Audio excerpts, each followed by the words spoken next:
शं वरुणः शन्नो भवत्पर्यमा शन्न इन्द्रो बृहस्पतिः शन्नो विष्णुरुक्रमः ॐ शान्ति शान्ति शान्तिः।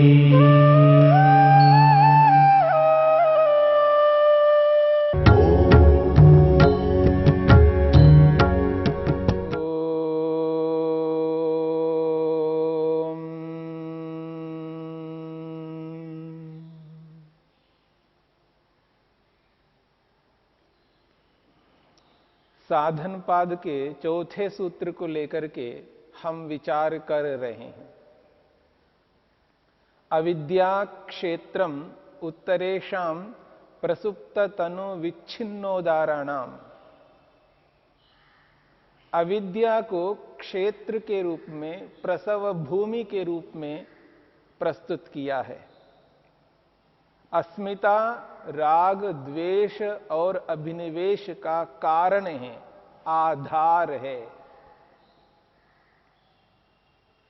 महर्षि वेदव्यास ने प्रसुप्त की व्याख्या की है और प्रसुप्त उसको कहते हैं जो सोए हुए हैं। ऐसे क्लेश जो सोए पड़े हैं, जागरित नहीं है, कार्यरत नहीं है, बस मन में पड़े हुए। चेतसी शक्तिमात्र प्रतिष्ठानाम बीज भावोपगमः। बस मन में बीज के रूप में, कारण के रूप में विद्यमान है, पर कार्यरत नहीं है। ऐसे क्लेशों को प्रसुप्त कहा है। ये जागते कैसे हैं, कार्यरत कैसे होते हैं? तस्य प्रबोध आलंबने सम्मुखी भावः कहा है। क्लेश का प्रबोध, क्लेशों का जागरण, आलंबने सम्मुखी भाव।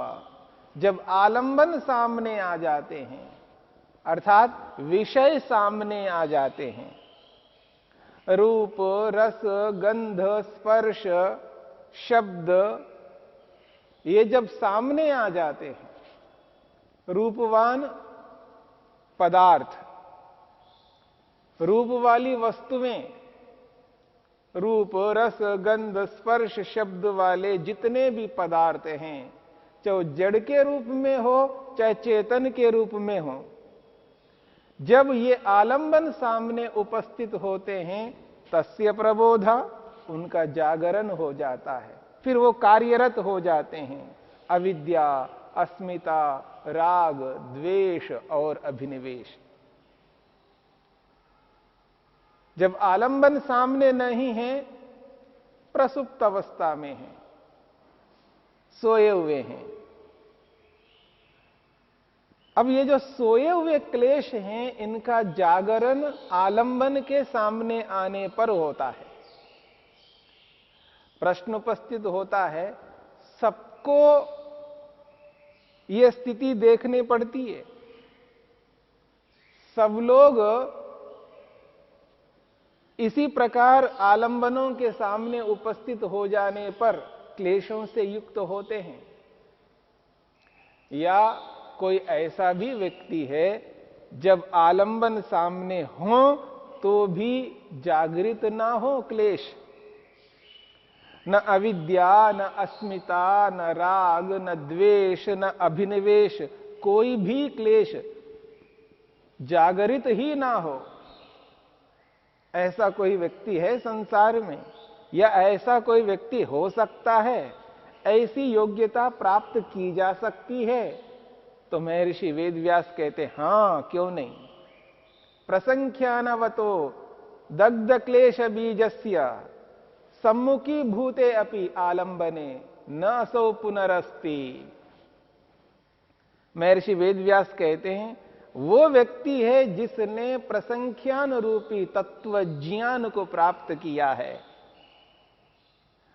जिसने विवेक ख्याति को प्राप्त कर लिया है, जिसने सत्व पुरुष अन्यता ख्याति को प्राप्त कर लिया है, जिसको जड़ और चेतन का पृथकत्व का बोध हो गया है, जिसको दृष्टानुश्रविक विषय वितृष्णस्य वशीकार संज्ञा वैराग्यम की स्थिति प्राप्त हो गई है, ऐसा योगी, ऐसा योगाभ्यासी जिसने अपने क्लेशों को प्रसंख्यान रूपी अग्नि से दग्ध कर दिया है, नष्ट कर दिया है।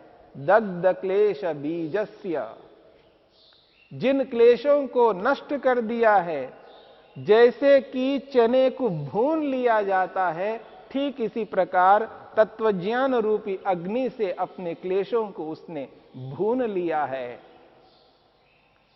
बीज का सामर्थ्य समाप्त हो गया है। ऐसे योगी के समक्ष जब विषय समक्ष हो जाते हैं, विषय उपस्थित हो जाते हैं, तो न सो पुनरस्ति, तब वो क्लेश जागृत नहीं होते हैं। यानी भुने हुए चने को धरती पे डाल दिया जाए, धरती को जोत करके डाल दिया जाए, पानी दिया जाए, खाद दिया जाए, प्रसव नहीं होगा, अंकुरोत्पत्ति नहीं होगी। क्यों? उसके अंदर बीज का सामर्थ्य ही नहीं है। ऐसे ही जब ये अविद्या, अस्मिता, राग, द्वेष, अभिनिवेश मन के अंदर भुने हुए चने के समान बन जाते हैं, दग्ध हो जाते हैं, जल जाते हैं, तो जितने भी आलंबन सामने आ जाए, कैसी भी परिस्थिति सामने आ जाए, संसार का चकाचौंध उसके सामने कितना ही लुभाने के लिए प्रवृत्त हो, पर क्लेश जागृत नहीं होते हैं। इसलिए कहा प्रसंख्यानवतः दग्ध क्लेश बीजस्य। जब प्रसंख्यान को प्राप्त हुआ योगी है और क्लेशों को नष्ट किया है, सम्मुखी भूते अपि आलंबने, आलंबन सामने आ जाने पर भी न सो पुनरस्ति। क्यों? दग्ध बीजस्य कुतः प्रहरोह इति। जिसने क्लेशों को नष्ट कर दिया है, ऐसे व्यक्ति के सामने क्लेश कैसे अंकुरित हो जाएं? नहीं हो सकते। इसलिए इस बात को समझना है, ऐसा बनाना है अपने क्लेशों को जिससे वो उभर ना जाए, उभर करके सामने आए नहीं। अंकुरोत्पत्ति होने में जो सामर्थ्य है जिन क्लेशों में, वो सामर्थ्य जब तक रहेगा तब तक ये खतरा बना रहेगा। ये खतरा जब तक रहेगी तब तक व्यक्ति शांत नहीं रह सकता। खतरे के ना होने पर ही, मुसीबत के ना होने पर ही, समस्या के ना होने पर ही व्यक्ति शांत रह सकता है। और जब तक क्लेशों की स्थिति रहेगी तब तक व्यक्ति इन स्थितियों को बार बार प्राप्त होगा और ऐसे ऐसे कर्मों को करेगा जिन कर्मों को कर करके जन्म मरण के चक्र में आता है। इस स्थिति से ऊपर उभरना है, क्लेशों को जलाना है, वो भी प्रसंख्यान रूपी अग्नि से, तत्वज्ञान से। इसलिए तत्वज्ञान को प्राप्त हुआ योगी क्लेशों से कभी ग्रस्त नहीं होता है। इसलिए महर्षि वेदव्यास कहते हैं, ऐसा व्यक्ति है जिसने क्लेशों को जला दिया है, उस व्यक्ति के सामने कितने भी विषय सामने आ जाए, कितने ही आलंबन सामने आ जाए, पर क्लेश उभरते नहीं हैं। ऐसे योगी के लिए कहा है क्षीण क्लेशः, क्षीण क्लेशः कुशलः चरमदेह इति उच्यते। ऐसे योगी को कहा जाता है नष्ट क्लेशों वाला। और कुशलः यानी सिद्ध पुरुष, जिसने सिद्धि को प्राप्त कर लिया है, समाधि को सिद्ध कर लिया है, समाधि लगाया है, आत्मा परमात्मा का साक्षात्कार दर्शन किया है। ऐसा व्यक्ति जिसका ये शरीर अंतिम शरीर है, शरीर के छूटते ही मुक्ति में मोक्ष में जाने वाला है, ऐसा चरम देह वाला योगी है। उसके समक्ष कितने ही आलंबन आ जाए पर क्लेश उभर नहीं सकते, क्लेश उभर नहीं सकते। ये जो अवस्था है, इस अवस्था के बारे में महर्षि वेदव्यास कहते हैं, तत्रैव सा दग्धबीज भावा पंचमी क्लेशावस्था नान्यत्रेति। महर्षि वेदव्यास कहना चाहते हैं, जिसने क्लेशों को नष्ट कर दिया है, ऐसे ही योगी के अंदर तत्रैव उसी प्रसंख्यान वाले योगी में ही दग्धबीज भावा, दग्धबीज भावा, जिन क्लेशों को जला दिया है, पंचमी क्लेश अवस्था, ये पांचवी अवस्था है, न अन्यत्रेति, और किसी में इस अवस्था को प्राप्त करने की स्थिति सामर्थ्य नहीं है। ये प्रसंख्यान अग्नि को प्राप्त जिसने किया है, वही इस पांचवी अवस्था को प्राप्त कर सकता है। यानी क्लेशों की चार अवस्थाएं हैं, प्रसुप्त अवस्था, तनु अवस्था, विच्छिन्न अवस्था और उदार अवस्था। ये चारों अवस्थाएं प्रत्येक व्यक्ति में होंगी। प्रत्येक व्यक्ति क्लेशों से युक्त है। कभी उनके अंदर प्रसुप्त की स्थिति में क्लेश होंगे, तो कभी तनु की स्थिति में, कभी विच्छिन्न की स्थिति में, कभी उदार की स्थिति में। पर योगी में, ऐसा योगी जिसने क्लेशों को दग्ध बीज भाव की स्थिति में पहुंचा दिया है, ऐसे योगी में ये पांचवी अवस्था होती है, उसका नाम दिया है दग्ध बीज भावा, पंचमी क्लेशावस्था, दग्ध बीज भाव वाली अवस्था है। अर्थात क्लेश नष्ट हो गए हैं, क्लेश नष्ट हो गए हैं, और ये पांचवी अवस्था है योगी की। ऐसे योगी के अंदर अब दोबारा क्लेश उत्पन्न नहीं हो सकते, किसी भी स्थिति में नहीं हो सकते, क्योंकि क्लेशों को उभारने का जो सामर्थ्य है, बीज रूप में जो था, उसको भी नष्ट कर दिया।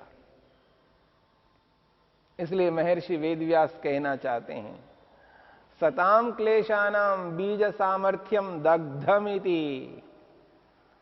सताम क्लेशानाम बीज सामर्थ्यम दग्धमिति विषयस्य सम्मुखी भावे अपि सति न भवत्येषां प्रबोध इति। सताम क्लेशानाम, योगी के मन में क्लेश है, पर कैसे है? बीज सामर्थ्यम दग्धम, जो बीज का सामर्थ्य है, अंकुरोत्पन्न होने का जो सामर्थ्य है, वो दग्धम, जल गया है, नष्ट हो गया है। भले ही योगी में ये क्लेश रहे, पर बीज का जो सामर्थ्य है वो तो जल गया है, नष्ट हो गया है। विषयस्य सम्मुखी भावे अपि, अब विषय उसके सम्मुख आ जाए, उसके सामने उपस्थित हो जाए, कैसे भी विषय हो, निम्न से निम्न हो, उत्कृष्ट से उत्कृष्ट विषय हो, किसी भी प्रकार के विषय सामने आ जाए, न भवत्येषां प्रबोध, अब उनका प्रबोध, उनका जागरण नहीं होता है। अर्थात वो अविद्या से ग्रस्त नहीं हो सकता, वो कभी भी राग से युक्त नहीं हो सकता, वो कभी भी क्रोध से युक्त नहीं हो सकता, द्वेष से युक्त नहीं हो सकता, अस्मिता से युक्त नहीं हो सकता, डरता नहीं, अभिनिवेश से युक्त नहीं हो सकता किसी भी परिस्थिति में। क्यों? अस्मिता की उपस्थिति तब हो सकती है क्योंकि उसके पीछे अविद्या हो।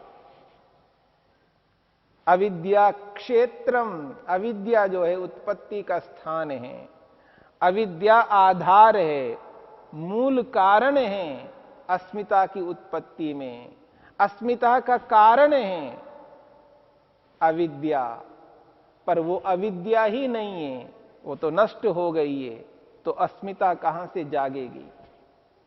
जब अविद्या ही नहीं है, मिथ्या ज्ञान नहीं है, उल्टा ज्ञान नहीं है, तो राग कैसे उत्पन्न होगा? द्वेष कैसे उत्पन्न होगा? अभिनिवेश कैसे उत्पन्न होगा? नहीं हो सकता। सताम क्लेशानाम बीज सामर्थ्यम दग्धम। भले ही क्लेश मन के अंदर विद्यमान हैं, लेकिन बीज सामर्थ्यम, अंकुरोत्पन्न होने का जो सामर्थ्य है वो तो दग्धम, जल गया है, नष्ट हो गया है। जब सामर्थ्य ही नहीं है तो क्लेश उभरेंगे कैसे? कभी उभर नहीं सकते। अब ऐसे व्यक्ति के सामने चाहे विषय किसी भी रूप में प्रस्तुत हो जाए, अपने स्वरूप को बदल बदल करके प्रस्तुत हो जाए, किसी भी स्थिति में ऐसे योगी के मन में क्लेश दोबारा उत्पन्न नहीं हो सकते। कितनी बड़ी ऊंची बात है। क्लेशों का ना जागना बहुत बड़ी बात है, क्लेश उत्पन्न ना होना बहुत बड़ी बात है, राग का ना होना, द्वेष का ना होना, अभिनिवेश का ना होना, अस्मिता का ना होना कितनी बड़ी बात है। अन्यथा मनुष्य किसी न किसी स्थिति में, किसी न किसी परिस्थिति में इन क्लेशों से अछूता नहीं रह सकता। क्यों? बीज सामर्थ्य है उसके अंदर, हो आज है उसके मन के अंदर, वो स्थिति है, जाग नहीं रही है क्योंकि सोए हुए हैं क्लेश। जिस व्यक्ति के अंदर राग सोया हुआ है, ठीक है, आज राग जागृत नहीं हो रहा है, द्वेष नहीं हो रहा है, आज बड़ा शांत दिखाई देता है, गुस्सा नहीं आ रही, पर कभी ना कभी क्रोध आ जाएगा क्योंकि वो सोया हुआ है, अभी कभी भी जाग सकता है। ये मत समझना कि आज उसको क्रोध नहीं आ रहा है तो कल नहीं आएगा, 10 साल के बाद नहीं आएगा। जब तक बीज सामर्थ्य उसके मन में है तब तक ये नहीं कह सकते हैं उसके अंदर क्लेश उभर नहीं सकता। इसलिए ये जो 5वीं अवस्था है दग्ध बीज भाव वाली, ये केवल योगी में होती है, बाकियों में 4 अवस्थाएं होती है।